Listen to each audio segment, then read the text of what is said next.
Hi, it's Farmer Matt here at the Dacha Project in Freeville, New York. I just wanted to talk a little bit about our no-till annual growing system that we have here at the farm. I'm going to explain this whole system in more detail in another video, but I just wanted to make this video today because it has been really wet here this spring. It's just been raining and raining, and all of the farmers I know who use tractors or rototillers can't plant anything yet because their tractors can't get into the field. It's just too wet to till the soil, and this seems a little silly to me. If you're setting up your farm system and there being no rain is a problem, and then there's also there being too much rain is a problem, that seems like kind of a bad system.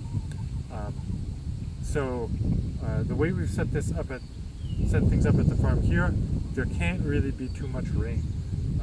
So it's been raining and raining, and we're still fine because we have our annual system on kind of a hillside, and we grow crops in these long strips.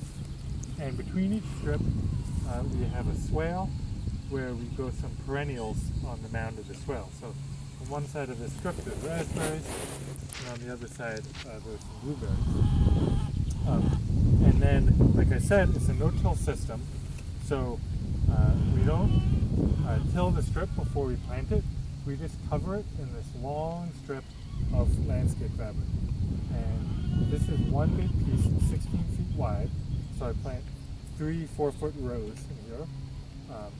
And when it's time to plant, which will be in a couple days, I take up this whole strip and store it, and this lasts for years and years and years if you store it properly.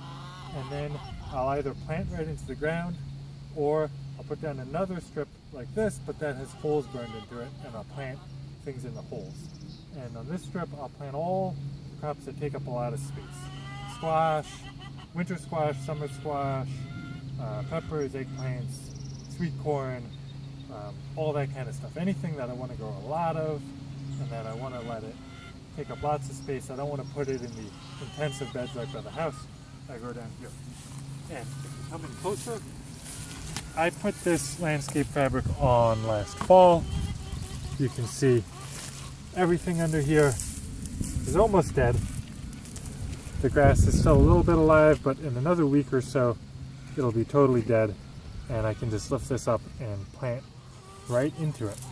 And like I said about there being no such thing as too much rain, because it's on a hillside, the water is always going to drain away. And I think some people worry about no-till farming systems.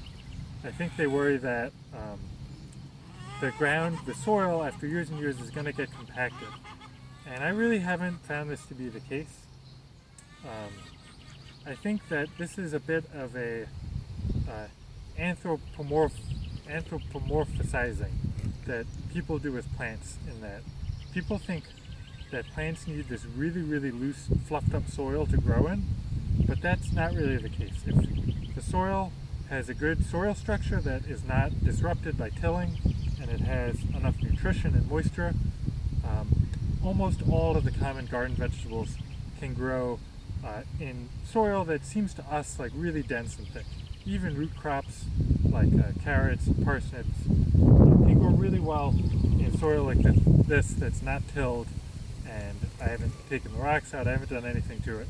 All I do is cover it with this to kill all the weeds and then plant right into it.